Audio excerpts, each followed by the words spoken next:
से ईरान पर प्रतिबंध लगा दिया गया। यूरोपीय यूनियन ने मिलकर यह प्रतिबंध लगाया है क्योंकि जिस तरह से परमाणु कार्यक्रम को लेकर लगातार अमेरिका बातचीत करना चाह रहा था, लेकिन जो ईरान था वो इस पर अपनी तरीके से बातचीत करना चाह रहा था, यानी बिना झुके बिना डरे इस पर बातचीत करने के लिए राजी करने की बात अमेरिका से कह रहा था, वो नहीं हो पाया तो अब प्रतिबंध लगा दिया गया है। अब इस प्रतिबंध के परिणाम क्या होंगे? क्या ईरान का परमाणु कार्यक्रम रुकेगा या वैसे ही चलता रहेगा, या फिर देश के लिए ये जो प्रतिबंध है वो किस तरह से ईरान के लिए क्या एक तरह से कह ले कि कुछ बुरा लेकर आएगा, या पहले ही प्रतिबंध झेल रहे ईरान को कुछ खास फर्क नहीं पड़ेगा? आज इसी सब पर बातचीत होगी। मयंक मेरे साथ है। मयंक, आखिरकार प्रतिबंध लगा दिया गया, सालों बाद ये प्रतिबंध लगाया गया है, अब इसके परिणाम की बात हो रही है, तो इसके परिणाम क्या हो सकते हैं? क्या इसको लेकर ईरान को दिक्कत आ सकती है इन प्रतिबंधों के बाद? देखिए, कल से ये सैंक्शंस लागू हो गए हैं, स्नैपबैक सैंक्शंस जो तीनों देशों ने, फ्रांस, जर्मनी और ब्रिटेन ने लगाए हैं। इसके बाद मैं इस बात को समझने की कोशिश कर रहा था कि ईरान की तरफ से क्या प्रतिक्रिया आती है, ईरान इन सैंक्शंस को कैसे देखता है।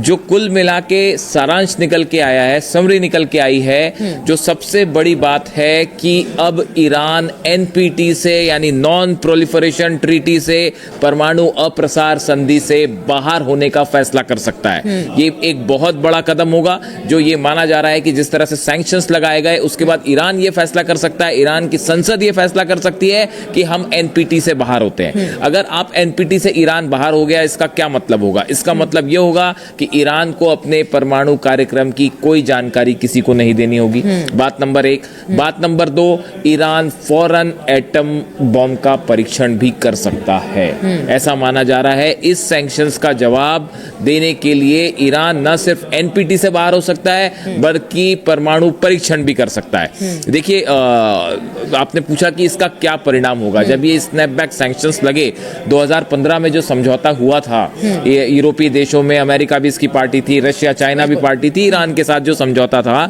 इस समझौते में ये ईरान को कुछ सुविधाएं दी गई थी, कुछ सैंक्शंस हटाए गए थे। अब वो सैंक्शंस फिर से लग गए। इनको लगने से क्या होगा? जितनी ईरान की संपत्तियां विदेश में हैं, वो सब की सब फ्रीज कर ली गई हैं, बात नंबर 1। बात नंबर 2, ईरान अब किसी भी तरह का कोई रक्षा समझौता नहीं कर पाएगा, ऐसा यूरोप और अमेरिका का कहना है इन सैंक्शंस के बाद। तीसरा, ईरान की जो बैलिस्टिक मिसाइल प्रोग्राम है उसको ना ईरान आगे बढ़ा पाएगा और ना ही उससे संबंधित सामानों को खरीदने की ईरान को परमिशन होगी। हालांकि परमिशन को ईरान की कोई जरूरत ही नहीं है, ईरान ने हमेशा अपने फैसले खुद लिए, किसी की परमिशन नहीं मांगी। लेकिन ये जो इस समझौते की शर्तें हैं वो हम आपको बता रहे हैं कि उसका क्या नतीजा हो सकता है। अब ये जो तीनों चीजें हैं, इसके बाद ईरान की इकोनॉमी को एक असर हो सकता है। यहाँ के वहाँ के विदेश मंत्री ने भी, अब्बास अराक्ची साहब है, उन्होंने भी ये कहा कि इन सैंक्शन से हमारी इकोनॉमी पर असर पड़ेगा, लेकिन उतना असर नहीं होगा जिसकी चर्चा हो रही है। इसको बढ़ा चढ़ाकर पेश किया जा रहा है ईरान के ऊपर। देखिए, पहले से कई सारे सैंक्शंस लगे हुए, ऐसे में अगर कुछ सैंक्शंस और लगते हैं तो उससे कोई खास असर नहीं होगा। और ईरान इसके लिए पैरेलल व्यवस्था कर रहा है कि जिन सामानों को एक्सपोर्ट करने से रोका जाएगा या इंपोर्ट करने से रोका जाएगा, उसके लिए नए मार्केट कैसे खोजे जा सकते हैं, विकल्प की तैयारी, उसके विकल्प की तैयारी ईरान ने तेजी से शुरू कर दी है। तो ईरान के जो विदेश मंत्री, उनका कहना ऐसा है कि जो सैंक्शंस लगाए हैं इसको एक राक्षस की तरह पेश किया जा रहा है, डेमन की तरह, कि ये कोई बहुत बड़ा जो है कदम हो गया। ऐसा नहीं है, ईरान इसका जवाब देने के लिए तैयार है, ये उनके विदेश मंत्री की तरफ से कहा गया। अब देखिए, ईरानी सांसद हैं इस्माइल कौसरी, इन्होंने कहा है कि जल्द ही ईरान की संसद परमाणु अप्रसार संधि से हटने पर चर्चा करेगी और इस पर निर्णय लेगी। देखिए, यही बात मैं आपको कह रहा था कि एनपीटी से हटने का फैसला चर्चा करेगी ईरान की संसद। वैसे ही उनके जो अध्यक्ष हैं, संसद अध्यक्ष जो है मोहम्मद बाघेर कलीबाफ, इन्होंने कहा है कि हम घोषणा करते हैं कि कोई भी देश इन अवैध प्रस्तावों के आधार पर ईरान के खिलाफ कार्रवाई करना चाहता है तो उसे ईरान की तरफ से गंभीर जवाबी कार्रवाई का सामना करना पड़ेगा। इन्होंने कहा कि अगर आप सोचते हैं कि हमारे पे सैंक्शंस लगा देंगे, हमारे पे किसी तरह के प्रतिबंध लगा देंगे, नई शर्तें रख देंगे, तो ईरान उसका माकूल जवाब देगा हर उस देश को जिसने ये सैंक्शंस लगाया। उसके बाद उन्होंने ये भी कहा कि देखिए, ये जो तीनों देश हैं, ब्रिटेन, फ्रांस और जर्मनी की तरफ से जो स्नैपबैक सैंक्शंस शुरू किए गए हैं, इन तीनों देशों को भी ईरान जवाब देगा, इस तरह की बात कही गई है और हम बिल्कुल चुप नहीं बैठेंगे इस बात पे। यानी आप देखिए जो बयान निकल के आए ईरान के स्नैपबैक सैंक्शंस को लेके, ये कोशिश हुई यूरोप की तरफ से, अमेरिका की तरफ से कि ईरान को दबाया जाए। आप देखिए ये जो, अगर आप इन बयानों का नेचर देखें, जितने स्टेटमेंट आए हैं ईरान की तरफ से, बात नंबर साफ जो आप पहले ही कह रहे थे कि ईरान किसी भी सूरत में झुकने को तैयार नहीं है। ईरान किसी भी दबाव में आके अपना परमाणु कार्यक्रम नहीं रोकेगा। ईरान वेस्ट के दबाव में आके अपना मिसाइल प्रोग्राम रोकने को तैयार नहीं है। इसके साथ ही अब ईरान ने ये भी फैसला किया है कि हम एनपीटी से भी बाहर आने, देखिए ये बड़ा एग्रेसिव स्टैंड है ईरान का। और एनपीटी से बाहर आना, देखिए ईरान की बात चल रही थी, 6 दौर की अमेरिका से बात हुई, उसके बीच में अचानक से हमले हो जाना। ईरान का ये कहना है कि हम आपसे बात कर रहे थे, हम एक समझौते की तरफ आगे बढ़ने की कोशिश कर रहे थे, लेकिन आपने बीच में हमला कर दिया, क्योंकि अमेरिका चाहता ही नहीं था कि समझौता हो। ये बात ईरान की तरफ से कल कही गई कि अब ईरान के जो राष्ट्रपति हैं उन्होंने कहा, पेजिशकियान साहब ने कहा कि अमेरिका कभी सीरियस था ही नहीं इन टॉक्स को लेकर, इसीलिए हमले हम पर किए गए। अब ये सैंक्शंस लग गए हैं, यानी यहां से अब देखिए हालात जो है वो बड़ी तेजी से बिगड़ रहे हैं। असल में आप अगर रीडिंग बिटवीन द लाइन समझे, यूरोप के तीनों देशों से ईरान ने अपने राजदूत वापस बुला लिए हैं, बात नंबर 1। बात नंबर 2, स्नैपबैक सैंक्शंस लग चुके हैं। उसके अलावा ईरान का मिसाइल प्रोग्राम तेजी से आगे बढ़ रहा है, हमने देखा ICBM टेस्ट कर लिए जैसे दावे हो रहे हैं। इसके अलावा न्यूक्लियर प्रोग्राम को लेकर जो खबरें आ रही हैं वो ये कह रही हैं कि ईरान ने अपना न्यूक्लियर प्रोग्राम फिर तेजी से आगे बढ़ा दिया है। अच्छा, एक चीज है मयंक, देखिए अब प्रतिबंध लग गया और ईरान को ये पहले से पता था कि अगर वो अपना परमाणु कार्यक्रम नहीं रोकता है तो प्रतिबंध आज नहीं तो कल उस पर सैंक्शंस लगाए जाएंगे, और वो अब लग चुका है। ऐसे में हमने पीछे देखा कि किस तरह से रूस हो गया या फिर चीन हो गया या दक्षिण कोरिया हो गया, वो एक तरह से वहां पर अपनी स्थिति को मजबूत करने की वहां पर कोशिश करता रहा।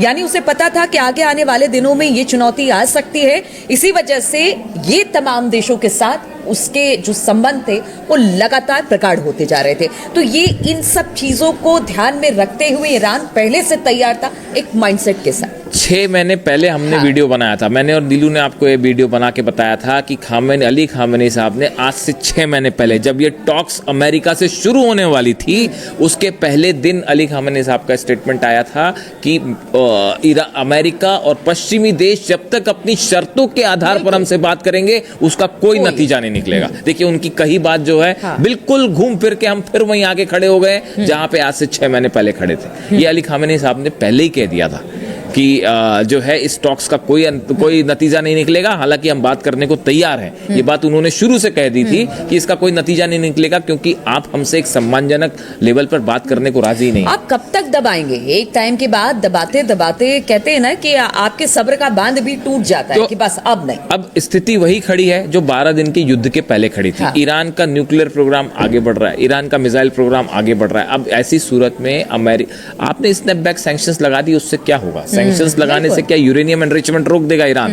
बिल्कुल नहीं रोकेगा।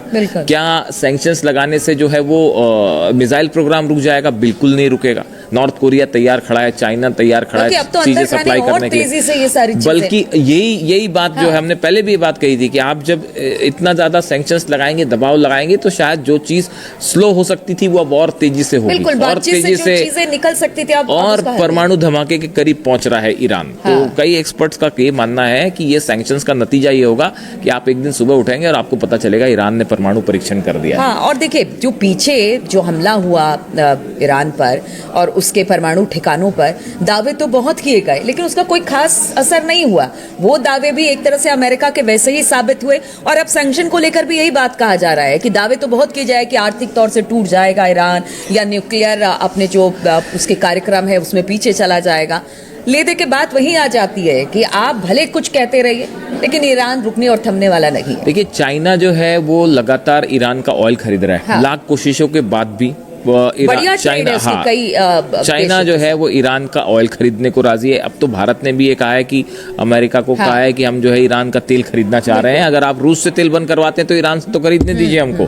तो देखिए कुल मिला के स्थिति ये है, ये जो 12 दिन की लड़ाई हुई, इस पूरी लड़ाई के बाद पूरे अरेबियन कंट्रीज में ये संदेश तो साफ चला गया और पूरी दुनिया में मैसेज साफ गया कि भाई ईरान एक ऐसा देश है जो बिना दबे बिना झुके अपने स्टैंड पर कायम है और उसने जवाब भी दिया। ये बात पूरी अरेबियन कंट्रीज को भी कही। बार बार ईरान की तरफ से कहा गया कि गजा में सिर्फ प्रस्ताव पास करके कुछ नहीं होगा, आप गजा की अगर वाकई मदद करना चाहते हैं तो एक्शन का अभी टाइम है, वरना जैसे कतर पे हमले हुए वैसे बाकी देशों में आपने देखा पाकिस्तान के एक जहाज पर इजराइल ने हमला कर दिया।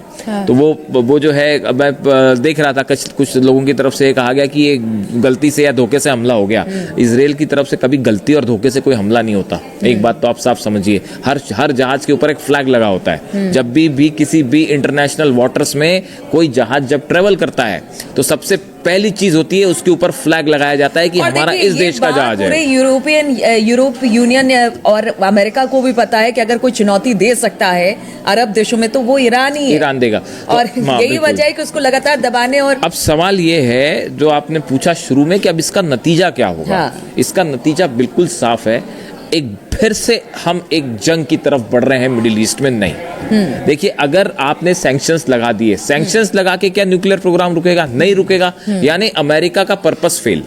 अगर न्यूक्लियर प्रोग्राम आगे बढ़ता है, अमेरिका ये चाहता है, यूरोपियन कंट्रीज ये चाहते हैं कि किसी सूरत में, जो ट्रम्प बार बार कह रहे हैं कि हम ईरान को परमाणु हथियार नहीं रखने देंगे।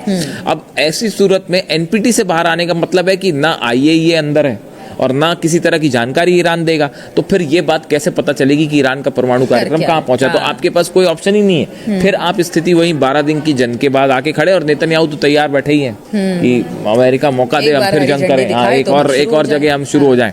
तो अब लेकिन इसकी तैयारी ईरान की तरफ से भी है और बड़ी तेजी के साथ तैयारी है। हम अलग से एक वीडियो बना के आपको इसको बताएंगे कि ईरान की तरफ से एक जंग के लिए नई तैयारी क्या की गई है और रूस उसमें क्या भूमिका निभा रहा है और चाइना। आप वाकई एनालिसिस आप देखिएगा अगले वीडियो में, आपको पता चलेगा इतनी जबरदस्त जंग की तैयारी चल रही है ईरान में। और रूस और चाइना भी ये बात समझ रहे हैं कि मिडिल ईस्ट में फिर से जंग हो सकती है। यहां तक कि नॉर्थ कोरिया भी समझ रहा है कि जंग हो सकता है। वो अपने मिसाइल टेस्ट करने में लगा हुआ है, वो अपना न्यूक्लियर बम बनाने में लगा हुआ है। वो मिडिल ईस्ट से देख के नॉर्थ कोरिया ये समझ गया है कि अगला नंबर मेरा भी हो सकता है। उसने कहा मेरे पे नंबर करोगे तो मैं तो बात ही नहीं करूंगा, मैं तो सीधा मिसाइल मार दूंगा। वो नॉर्थ कोरिया की एक अलग कहानी है। वो जो उनका कहना है कि भाई हम बात ही नहीं करते, अगर आप जरा भी दाएं बाएं करेंगे तो पता चला वो किम जोंग उन ने अपनी 4 मिसाइलें निकाल दी। तो उनका एक अलग तरीका है डील करने का।